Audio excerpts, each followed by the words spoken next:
Hi everyone. Today I am going to talk to you about probe based microbial detection and identification. Probe based microbial detection and identification. The conventional microbial detection method is slow to identify some types of microorganism like slow growing fastidious organism, non viable and non culturable organism. In such cases, nucleic acid probe based microbial identification is used. Okay, and it is a rapid method. Next, the target of probe based identification. You know that the ribosomes are responsible for the protein synthesis. The ribosomal RNA or the rRNA has special features, and these special features make it as a marker for bacterial identification. The ribosomal RNA found in all living cells, about 10 raised to 4 to 10 raised to 5 copies of 5s, 16s, and 23s rRNA found in the cell. Okay. S stands for Swedberg unit. The nucleotide sequence of the rRNA is different from one organism to another. Okay, so the rRNA make an ideal target for the microbial identification. Other RNAs can also be used for the microbial identification, that include tmRNA and mRNA. tmRNA have the combined property of tRNA and mRNA. tRNA means transfer RNA and the mRNA means messenger RNA. It is also used for the microbial identification. mRNA or the messenger RNA used for the in situ hybridization. Next, we will discuss about probes. Probes are oligonucleotides used to identify the bacteria. Oligonucleotide probe means these are short DNA molecules. That means it contains 5 to 25 nucleotides. Okay, and the probes are labeled with fluorescent dye or chemiluminescent or by enzymes. Most common probe labeling involves enzymes. Example, alkaline phosphatase enzyme, horseradish peroxidase enzyme. And this labeling require an additional step after the hybridization process. Okay. Probes can be designed on different phylogenetic level. It can be designed on different phylogenetic level.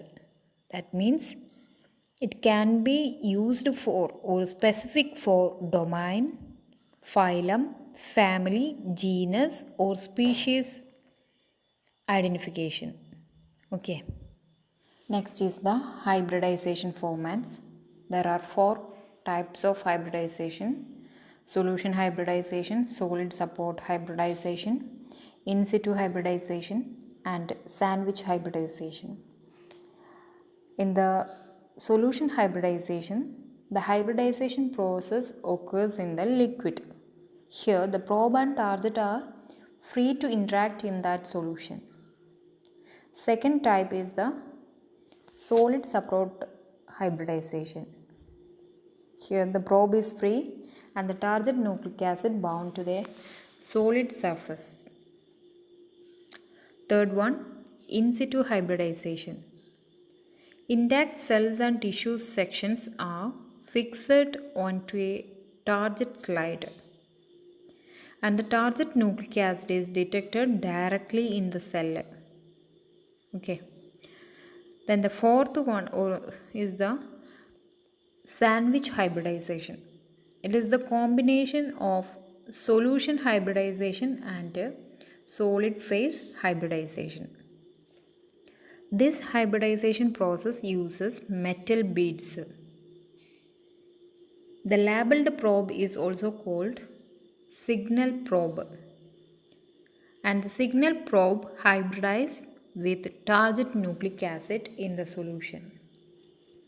Okay, here the metal beads coated with probes hybridize with the target, target organism or target nucleic acid. Okay, the metal beads coated probe is called capture probe. Okay, the capture probe hybridize with a different region of the target. Then a magnet is applied to the reaction tube and the hybrids or the hybrids are separated from it. Okay, magnet is applied to the reaction tube and the hybrids are separated from it. Okay, this is about hybridization formats. Next, detection. The factor influencing the sensitivity and specificity of the probe is hybridization stringency. At high stringency, the mismatches are rare. Okay. The hybrid molecules can be detected by the reporter molecules. Okay, reporter molecules means enzymes, affinity labels, chemiluminescent labels, or fluorescent molecules. Okay. Here the reporter molecule is connected with the probe. In the case of fluorescent in situ hybridization, fluorescent microscope is needed. Okay. For in situ hybridization or ISH, probe labeled with the horseradish peroxidase or alkaline phosphatase enzyme. Okay. So it required the dark field or dark cellular staining. Okay. And the cellular staining result can be visualized by the conventional light microscope. Okay. And the GenProbe, AccuProbe and PACE 2 uses chemiluminescent labeled probes. These are detected by luminometer. So this is about detection. Okay. Next, GenProbe direct nucleic acid detection method. It provides a chemiluminescent labeled probe for detecting specific rRNA target for various organisms. And this method uses single-stranded DNA probe. The single-stranded DNA probe is labeled with a chemiluminescent label, and this is complementary to the rRNA of the target organism. Okay. After the rRNA is released from the organism, the labeled DNA probe combined with the target organism's rRNA and forms DNA RNA hybrid. This can be measured in GenProbe luminometer. If the luminometer reading is greater than or equal to the cutoff value, then it will indicate positive. If the luminometer reading is less than the cutoff value, then it indicates negative. Okay. And the GenProbe direct nucleic acid detection method used for the identification of Mycobacterium avium, okay, or the mycobacterial infection, okay, and it used for the identification of fungus like Histoplasma capsulatum, Blastomyces dermatidis, Coccidioides immitis. Okay. Bacterial identification can also be done, especially for Campylobacter, Enterococcus, Group A Streptococcus, Group B Streptococcus, and Staphylococcus aureus. Its advantages are it is non-isotopic and simple to use, and it has high specificity. Affirm DNA probe. Affirm VP3 uses complementary sequences of DNA that hybridize with the target organism. Okay, and this DNA probe can detect and differentiate three major agents that causes vaginitis like Candida, Gardnerella, Trichomonas. This test uses two different single stranded nucleic acid probes. Okay, that is two distinct single stranded nucleic acid for each organism, and these two are a capture probe and a color development probe, which are complementary to the genetic sequence of target organism. Next, ISH probes for virus detection and identification. In situ hybridization probes are used for the virus detection. It uses labeled nucleic acid probe to detect RNA or DNA target. Okay. It provides histological and cytological information.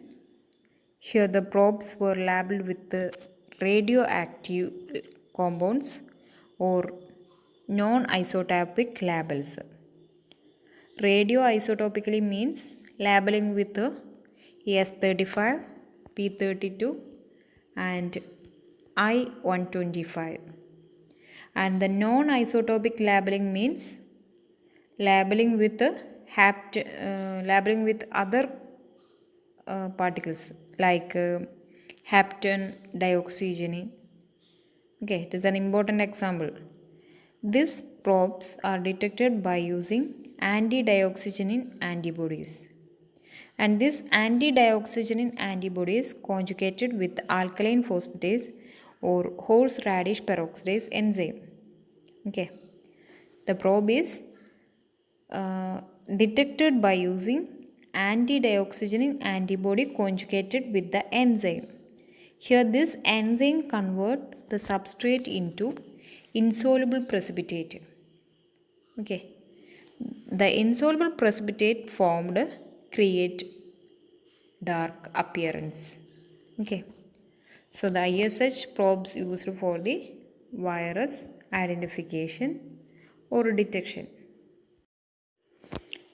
ISH is performed by transferring a small amount of the solution containing probe to a tissue section. Then a cover slip is placed over the specimen. Okay.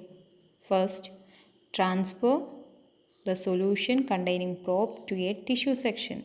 Then after that, a cover slip is placed. Okay. The cover slip is placed to prevent the evaporation. The interaction between the probe and target is dependent upon certain factors like temperature, salt, length, and the GC content of the hybrid. The in situ hybridization has several advantages, and mainly it is used to identify viral nucleic acid associated with infectious disease and cancer. Okay. And it is also used to determine the intracellular localization of hepatitis virus, papilloma virus, herpes simplex virus, etc. In situ hybridization used to detect Epstein-Barr virus, cytomegalovirus, adenovirus, etc. Okay, these are the applications or the uses of in situ hybridization, mainly used for the viral identification or detection. Viruses include herpes simplex virus, papilloma virus, hepatitis virus, Epstein-Barr virus, cytomegalovirus, adenovirus, etc. Next is the peptide nucleic acid probe. Okay, that is PNA fish. The fish means fluorescent in situ hybridization. Here, fish using peptide nucleic acid probe, that is called PNA fish. PNA stands for peptide nucleic acid and fish stands for fluorescent in situ hybridization. And the fish using peptide nucleic acid probe is a novel diagnostic technique. It combines the traditional staining procedure with PNA probe. So it can be used to identify many infectious diseases.